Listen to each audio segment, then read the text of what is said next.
Breaking news చూస్తున్నాము. తమిళనాడులో దారుణం చోటు చేసుకుంది.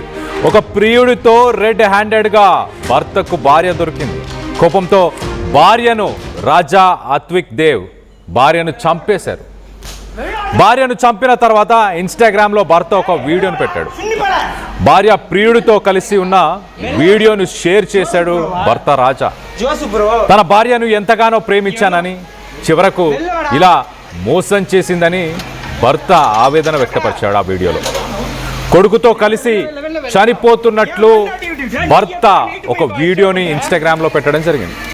తన కుటుంబం నాశనం అవ్వడానికి జోసెఫ్ అనే వ్యక్తే కారణమని, వాడికి ఎలాగైనా శిక్ష పడేలా చేయాలంటూ రాజా భర్త వేడుకుంటూ ఒక వీడియోని పెట్టాడు. ఆ వీడియోని మనం రైట్ సైడ్ బాక్స్లో చూస్తున్నాం. తిరుచిలోని ట్రెండీ అనే ఒక సెలూన్లో ఆ బాయ్ ఫ్రెండ్ జోసెఫ్ పనిచేస్తున్నాడు. అతనికి ఎలా అయినా శిక్ష పడాలి అంటూ రాజా వేడుకున్నాడు. రాజా అత్విక్ దేవ్ని ప్రస్తుతానికి పోలీసులు అరెస్ట్ చేశారు. మరోపక్క తల్లి మరణించింది, తండ్రి అరెస్ట్ అయ్యాడు, కొడుకు మాత్రం అనాథగా మిగిలిపోయాడు. ఒకసారి ఆ భర్త ఆ భార్యని రెడ్ హ్యాండెడ్గా పట్టుకున్న ఆ వీడియోని ఒక్కసారి చూసే ప్రయత్నం చేద్దాం. దాని తర్వాత డీటెయిల్గా మాట్లాడుకుందాం. சரி வர சொல்றேன். அவனை வெளில வர சொல்றீ. நீ வாய் மூடு. அவனை வெளில வர சொல்லு. டேய் இந்தாடா. வெளில வா. நீ வர சொல்றேன். மயிர் மயிர் பண்ணாத. வெளில வர சொல்லு. சரி வர சொல்றேன். இது என்ன Dress? யார் உள்ள இருக்கவன்? உள்ள இருக்கறது யாரு? எதுக்கு மென்டல் மாதிரி பண்ற? உள்ள இருக்கவன வெளில வர சொல்லு. வர சொல்றேன். வாய் மூடு.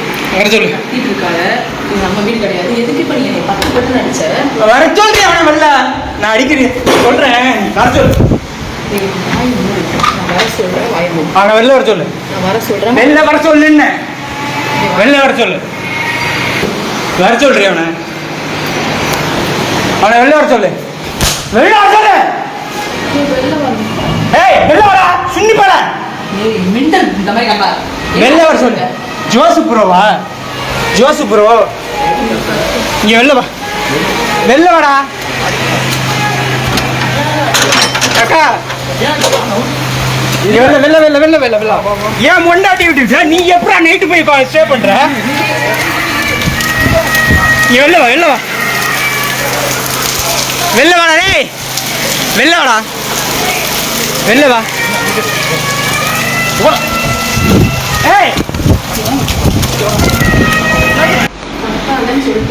அவனை வெளில வர சொல்லு. சரி வர சொல்றேன். அவனை வெளில வர சொல்லு. ఈ వీడియోలో భర్త రాజా ఇంటికి వెళ్ళాడు. ఇంటికి వెళ్ళిన తర్వాత భార్య ఉంది. భార్య డ్రెస్ డిఫరెంట్గా ఉంది. లోపలికి వెళ్ళి అడిగాడు, ఎవరితో ఉన్నావు, లోపల ఎవడు వాడు ఉన్నవాడు, వాడెవడు అసలు, నీ డ్రెస్ ఏంటి, నువ్వెందుకు ఈ డ్రెస్లో ఉన్నావు అంటే, భార్య నువ్వు నోరు మూసుకో, నువ్వు మాట్లాడకు, ఎందుకు సీన్ క్రియేట్ చేస్తున్నావు అంటూ భార్య చెప్పే ప్రయత్నం చేసింది. సో మొత్తం మీద రాజా చాలా ఎమోషనల్గా మాట్లాడిన మాటలు మనం చూడొచ్చు. ఎవడున్నాడు ఇంట్లో అంటూ చాలా ఎమోషన్ అవుతున్నాడు, చాలా ఎమోషన్స్కి గురయ్యాడు, చాలా సీరియస్గా డిస్కషన్ చేసే ప్రయత్నం చేశాడు. దాని తర్వాత ఆ వీడియోలో మనం చూడొచ్చు జోసెఫ్ కూడా బయటకు వచ్చాడు. ఆ రూమ్లోంచి లోపడున్న ఇంకొక రూమ్లోంచి బయటకు వచ్చాడు.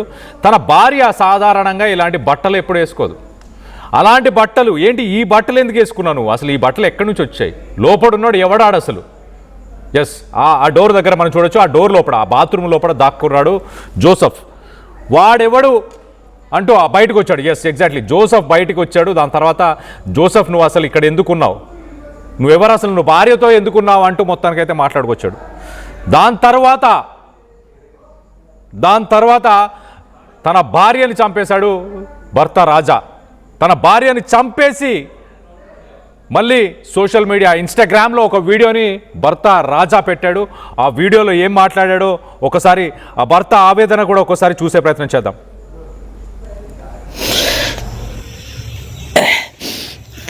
தமிழக காவல்துறைக்கு வணக்கம். இன்னைக்கு என் குடும்பமே அழிஞ்சு போச்சு. என் பிள்ளைய கூட சேர்ந்து சாக போகிறான். என் பொண்ணாடியை கிழிச்சு போட்டு வந்துட்டேன். என் குடும்பமே நாசமாக போச்சு. இது எல்லாத்துக்கும் காரணம் அது திருச்சி தென்னூரில் சங்கீதபுரத்தில் இருக்கிற அந்த ஜோஸுங்கிற தேவடி அப்பா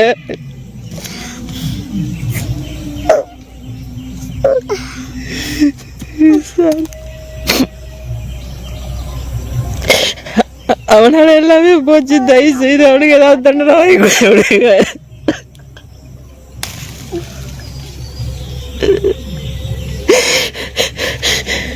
இல்லடா இல்லடா விட்டுட்டு அடிக்க பாருங்க. இன்னொரு குடும்பத்தை நாசம் பண்றதுக்காக பே பண்ணிருக்கான்.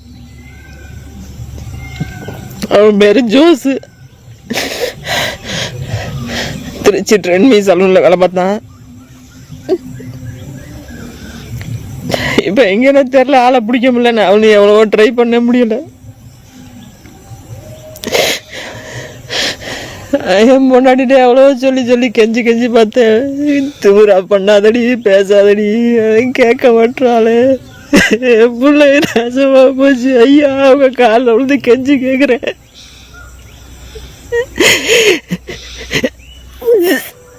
அவனுக்கு ஏதாவது தெரியல. தமிழக కావల్తురైకి భర్త రాజా తన భార్యని చంపేసిన తర్వాత ఆయన మాట్లాడుతూ నా భార్యని ఎంతో ప్రేమగా చూసుకున్నాను, ఎంత బాగా చూసుకున్నా కూడా నన్ను ఇలా మోసం చేస్తుందని నేను కల్లో కూడా ఊహించలేదు. నన్ను మోసం చేసినందుకు నా భార్యని నేను చంపేశాను. ఇప్పుడు నా కొడుకు పరిస్థితి ఏంటి, నాకేం చేయాలో అర్థం కావట్లేదు. ఈ జోసెఫ్ అనే వ్యక్తికి ఎట్టి పరిస్థితుల్లో మీరందరూ శిక్ష పడేలా చూడండి అంటూ ఆయన వేడుకుంటున్నాడు. ఆ వీడియోలో వేడుకుంటూ తన భార్య చేసిన ద్రోహాన్ని నేను తట్టుకోలేకపోయాను, అందుకే తనని చంపేశానంటూ భర్త రాజా మాట్లాడుకొచ్చాడు. మొత్తం మీద ఒక విషాద సంఘటన అని చెప్పుకోవచ్చు.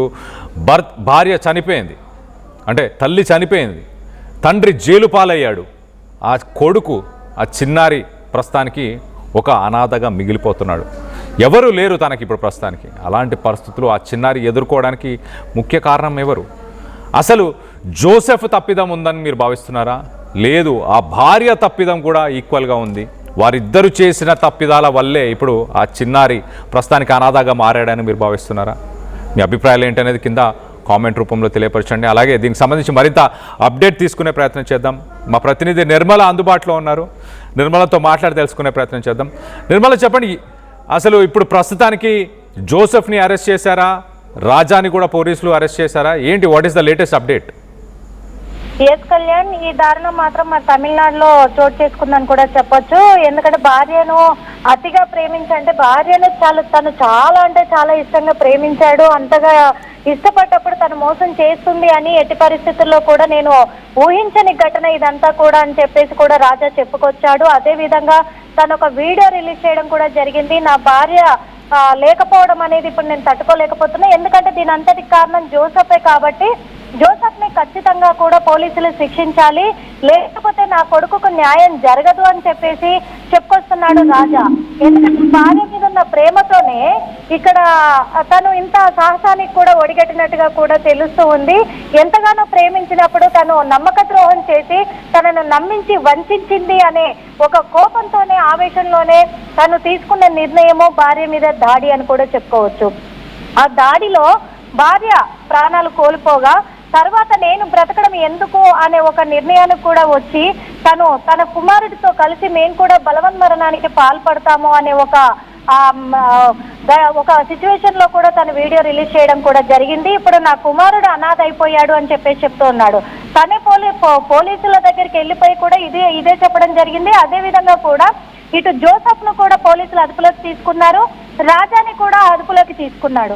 ఇప్పుడు ఒంటరిగా మిగిలిపోయింది పాపం చిన్నారి ఆ బాబు మాత్రమే అనాథగా మిగిలిపోయాడు అనేది అందరినీ కలిసివేస్తుంది ఈ విషయం అని కూడా చెప్పుకోవచ్చు. ఇప్పటికే చాలా మంది కూడా బాధపడుతున్న విషయం కూడా ఇదే అని కూడా చెప్పుకోవచ్చు. అలాంటిది ఈ జోసెఫ్ అనే వ్యక్తి కూడా తనొక లాండ్రీ సెలూన్ లో కూడా చేస్తాడనేది కూడా తెలుస్తూ ఉంది. ట్రెండీ సెలూన్ లో పని చేస్తాడు జోసెఫ్. కానీ వీళ్ళిద్దరికి పరిచయం ఏర్పడింది, అంతా నాకు మోసం చేశారనే నేపథ్యంలోనే జోసెఫ్ ను అదుపులోకి తీసుకున్నారు. కానీ ఇంకా తనను విచారిస్తూ ఉన్నారు పోలీసులు. మరి ఇక్కడ జోసెఫ్ తప్పు ఉంది అని తెలిసిన తర్వాత జోసెఫ్ కూడా శిక్ష పడే అవకాశాలు కూడా కనిపిస్తూ ఉన్నాయి. ఎందుకంటే ఇక్కడ చిన్న బాబును కూడా దృష్టిలో పెట్టుకుంటుంది కాబట్టి ఇద్దరు వైపు నుంచి కూడా ఇప్పుడు రాజా భార్య లేదు, ఇక్కడ ఉన్నది జోసఫే ఉన్నాడు. కాబట్టి జోసఫ్ ని ఖచ్చితంగా శిక్షించే అవకాశాలు ఉన్నాయి. అలా అని చెప్పి ఇప్పుడు రాజా చేసింది తప్పే కాబట్టి రాజాను ఆల్రెడీ అదుపులోకి తీసుకున్నారు ఇద్దరిని కూడా. మరి ఇక్కడ బాబు పరిస్థితి, ఇక్కడ కోర్టు ఏం తీర్పునియబోతుంది, బాబుని ఎక్కడ పెట్టబోతుంది అనే దాని మీద మాత్రము ఇప్పుడు అందరి దృష్టి, తమిళనాడు ప్రజల దృష్టి అంతా కూడా బాబు మీదే ఉంది అని కూడా చెప్పుకోవచ్చు. Kalyan. Right Nirmala, thanks for the latest update. మొత్తం మీద ఒక దారుణమైన ఘటన, ఒక విషాదకరణ ఘటన అని చెప్పుకోవచ్చు. మొత్తం మీద ఇద్దరు, తల్లి చేసిన తప్పిదానికి తండ్రి తల్లిని చంపేశాడు, తండ్రి జైలు పాలయ్యాడు, ఆ చిన్నారి మాత్రం ప్రస్తుతానికి అనాథాలుగా మిగిలిపోయాడు. ఈ విషయంలో జోసెఫ్ తప్పిదం, అలాగే భార్య తప్పిదం, వీరిద్దరి తప్పిదాల వల్లే ఈ ఘటన చోటు చేస్తుంది అనుకుంటున్నారా, లేకపోతే దీంట్లో ఎవరి తప్పుందని మీరు భావిస్తున్నారు? ఇలాంటి ఘటనలు చోటు చేసుకోకుండా ఉండడానికి ఏం చేయాలి అన్న దానిపై మీ అభిప్రాయాలు ఏంటనేది కింద కామెంట్ రూపంలో తెలియపరచండి. అలాగే దానికి సంబంధించిన విజువల్స్ ఇప్పుడు ప్రస్తుతానికి సోషల్ మీడియా మాధ్యమంలో చాలా వైరల్గా మారాయి. ఒక భర్త తన ఇంటికి వెళ్ళి ఉన్న సమయంలో భార్య రెడ్ హ్యాండెడ్గా ఇంట్లో మరొక వ్యక్తితో కనిపించడం, అలాగే ఆ వ్యక్తి బాత్రూంలో దాక్కున్నాడు. ఆ భర్త ప్రశ్నించే ప్రయత్నం చేశాడు. ఆ భర్త భార్యని క్వశ్చన్ చేశాడు, నువ్వు ఏం బట్టలు వేసుకున్నావు, ఏం చేస్తున్నావు, ఇంట్లో ఎవరున్నారు, ఎందుకు ఇలా చేసావు, నేను ఎంతగానో ప్రేమించాను, ఎంతగానో నీకోసం ఎంతగానో చేసే ప్రయత్నం చేశాను, అయినా కూడా నువ్వు ఇలాంటి పనికి పూనుకుంటావా అంటూ ప్రశ్నించాడు. మరోపక్కన తన భార్యని తాను ఆవేశంలో చంపేసిన తర్వాత తాను చాలా ఎమోషనల్గా తన భార్యని చంపడం గురించి, అలాగే ఆ జోసెఫ్ అనే వ్యక్తి వీటన్నిటికీ తానే కారణం అంటూ మాట్లాడడం, ఆ జోసెఫ్కి ఎలాగైనా శిక్ష పడేలాగా చూసుకోండి, నేను నా కొడుకు మేము చనిపోబోతున్నాము అంటూ ఆ వీడియోను కూడా రిలీజ్ చేశాడు. మొత్తం మీద ఒక విషాద సంఘటన అని చెప్పుకోవచ్చు. దీనికి సంబంధించి మీ అభిప్రాయాలు ఏంటనేది కింద కామెంట్ రూపంలో తెలియపరచండి. అలాగే ఒక్కసారి ఆ వీడియోను ఒక్కసారి చూసే ప్రయత్నం చేద్దాం. ఆ భర్త ఆ భార్యను రెడ్ హ్యాండెడ్గా పట్టుకున్న ఆ విజువల్స్ని ఒక్కసారి చూసే ప్రయత్నం చేద్దాం. சரி வர சொல்றேன். அவனை வெளில வர சொல்றீ. நீ வாய் மூடு. அவனை வெளில வர சொல்லு. கத்தாலன்னு சொல்லிட்டேன். அவனை வெளில வர சொல்லு. சரி வர சொல்றேன். கத்தால. அவனை வெளில வர சொல்றீ. நீ வாய் மூடு. அவனை வெளில வர சொல்லு. டேய் இந்தாடா. வெளில வாடா. நீ வர சொல்றேன். மயிர் மாதிரி பண்ணாத. வெளில வர சொல்லு. சரி வர சொல்றேன். இது என்ன Dress? யார் உள்ள இருக்கவன்? உள்ள இருக்கறது யாரு? எதுக்கு மென்டல் மாதிரி பண்ற? உள்ள இருக்கவன வெளில வர சொல்லு. வர சொல்றேன். வாயை மூடு. வர சொல்லு. கத்திட்டு இருக்காத. இது நம்ம வீடு கிடையாது. எதுக்கு இப்ப நீ என்னை பட்டு அடிச்ச? வர சொல்லு அவனை வெளில. நான் அடிக்கிறேன். சொல்றேன். வர சொல்லு. வாயை மூடு. நான் வர சொல்றேன். வாயை மூடு. அவனை வெளில வர சொல்லு. நான் வர சொல்றேன். வெளில வர சொல்லுன்னு. வெளில வர சொல்லு. வர சொல்றேன் அவனை. அவனை வெளில வர சொல்லு. வெளில வர சொல்லு. ஏய் வெளில வாடா. சின்னி போடா. ஏய் மெண்டல் இந்த மாதிரி கண்ணா. வெளில வர சொல்லு. ஜோசப் ப்ரோவா? Joseph bro. இங்க வெளில வா. வெளில வாடா. அக்கா. இங்க வெளில. ஏன் மொண்டாட்டி விட்டு நீ எப்படா நைட் போய் ஸ்டே பண்ற? இங்க வெளில வா. வெளில வாடா டேய். வெளில வாடா. வெளில வா. Hey! At KL Lake, you have the freedom to choose the subjects that fuel the engineering. UKL deemed to be university. చిన్న చిన్న ఆనందాలు 35 ఏళ్లుగా నా జీవితంలో లేవు. 35 ఏళ్లుగా నేను డైపర్లలో బ్రతికాను. 6 సెంటీమీటర్ల ఫిస్టులా నా మూత్రాశయంలో లీకు కారణమైంది. ఎవరూ నాకు సహాయం చేయలేకపోయారు. ఏఐఎన్యూలో వైద్యులను కలిసే వరకు. అక్కడ వారు రోబోటిక్ శస్త్రచికిత్సతో నాకు పరిష్కారం ఇచ్చారు. వారు నా ఆత్మవిశ్వాసాన్ని కూడా తిరిగిచ్చారు. Precision care makes it possible. The Center for Robotic Surgery at AINU